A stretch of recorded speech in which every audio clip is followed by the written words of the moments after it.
पंजाब में बीजेपी की कप्तानी करेंगे कैप्टन अमरिंदर सिंह। पवार से मिलेंगी ममता। क्या तीसरे मोर्चे पर बनेगी बात? 13 दिसंबर से यूपी में चुनावी रथ पर सवार होंगी बीजेपी और काशीराम के फॉर्मूले पर मायावती लड़ेंगी यूपी के चुनाव। विधानसभा चुनाव जुड़ी तमाम बड़ी खबरें देखते हैं टॉप 9 चुनावी चक्रव्यूह। पंजाब से अलग होकर पंजाब लोक कांग्रेस बनाने वाले पूर्व CM captain Amarinder Singh BJP के साथ गठबंधन कर पंजाब में विधानसभा का चुनाव लड़ सकते हैं। बीजेपी के साथ गठबंधन पर चर्चा के लिए कैप्टन अमरिंदर सिंह 4 दिसंबर को बीजेपी अध्यक्ष जेपी नड्डा से मुलाकात करेंगे, जिसमें गठबंधन समेत कई अन्य मुद्दों पर दोनों दलों में बात बन सकती है। गठबंधन पर कैप्टन अमरिंदर की पीएम मोदी और अमित शाह से भी बात हो चुकी है। पंजाब के पूर्व सीएम कैप्टन अमरिंदर सिंह ने बयान दिया है कि बीजेपी के साथ गठबंधन को लेकर मेरी एकमात्र शर्त किसान आंदोलन का संकल्प था। जल्द ही गठबंधन की औपचारिक घोषणा हो सकती है। कैप्टन ने कहा कि पंजाब लोग कांग्रेस के साथ जुड़ने के लिए कांग्रेस के कई विधायक बस आदर्श आचार संहिता लागू होने का इंतजार कर रहे हैं। भगवान ने चाहा तो बीजेपी और सुखदेव सिंह ढींढसा की पार्टी संग हम सरकार बनाएंगे।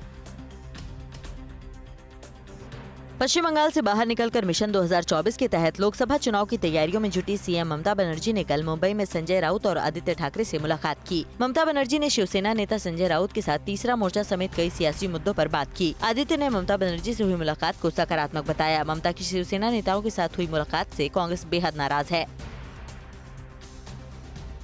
मंगलवार को 2 दिनों के दौरे पर मुंबई पहुंची ममता बनर्जी आज एनसीपी सुप्रीमो शरद पवार के साथ बैठक करेंगी। शरद पवार से आज होने वाली मुलाकात से पहले एनसीपी के दिग्गज नेता नवाब मलिक ने कहा है कि कांग्रेस के बिना विपक्षी मोर्चा संभव नहीं है। बीजेपी के खिलाफ तीसरा मोर्चा बनाने में जुटी ममता बनर्जी आज मुंबई के उद्योगपतियों से भी मुलाकात कर बंगाल ग्लोबल बिजनेस समिट के लिए न्योता देंगी।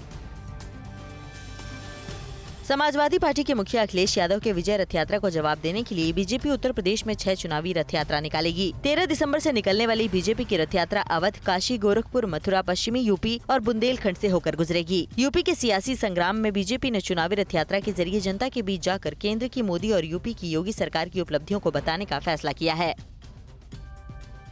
गाजीपुर से समाजवादी विजय रथ यात्रा पर सवार होकर निकले अखिलेश यादव आज बुंदेलखंड पहुंचकर चुनावी बिगुल फूकेंगे। बुंदेलखंड के बाद अखिलेश विजय रथ यात्रा लेकर बांदा, महोबा, ललितपुर और झांसी भी जाएंगे और 2 दिसंबर को ललितपुर में जनसभा करेंगे। अखिलेश यादव की नजर बुंदेलखंड की 19 विधानसभा सीटों पर है। यहाँ सभी 19 सीटों पर फिलहाल बीजेपी का कब्जा है। यूपी की चुनावी बाजी जीतने के लिए बीएसपी सुप्रीमो मायावती कांशीराम के फॉर्मूले पर अखिलेश यादव और जयंत चौधरी की गठजोड़ की काट खोजने में जुटी है। मायावती ने लखनऊ में दलित, अति पिछड़ा वर्ग, मुस्लिम समाज और जाट समुदाय के पार्टी के बड़े नेताओं के साथ बैठक की। बीएसपी की रणनीति सुरक्षित सीटों पर जीत दर्ज कर यूपी में सत्ता पाने की है।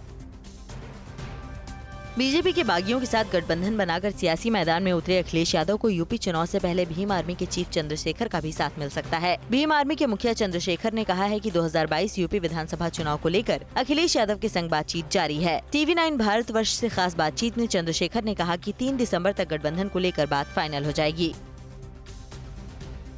उत्तराखंड विधानसभा चुनाव से पहले सीएम पुष्कर सिंह धामी ने देवस्थानम प्रबंधन बोर्ड को भंग कर नाराज चल रहे ब्राह्मणों और साधु संतों को बीजेपी के पाले में लाने के लिए ब्राह्मण कार्ड चल दिया है। उत्तराखंड के 30 पुरोहित लंबे समय से देवस्थानम बोर्ड को भंग करने की मांग को लेकर आंदोलन कर रहे थे। शीतकालीन सत्र में एक्ट को भी पारित किया जा सकता है। 4 दिसंबर को देहरादून में पीएम नरेंद्र मोदी की चुनावी रैली से पहले उत्तराखंड सरकार ने बड़ा फैसला लिया है। अड़ी सोमवार से शुक्रवार शाम 6 बजे सिर्फ TV9 भारतवर्ष पर।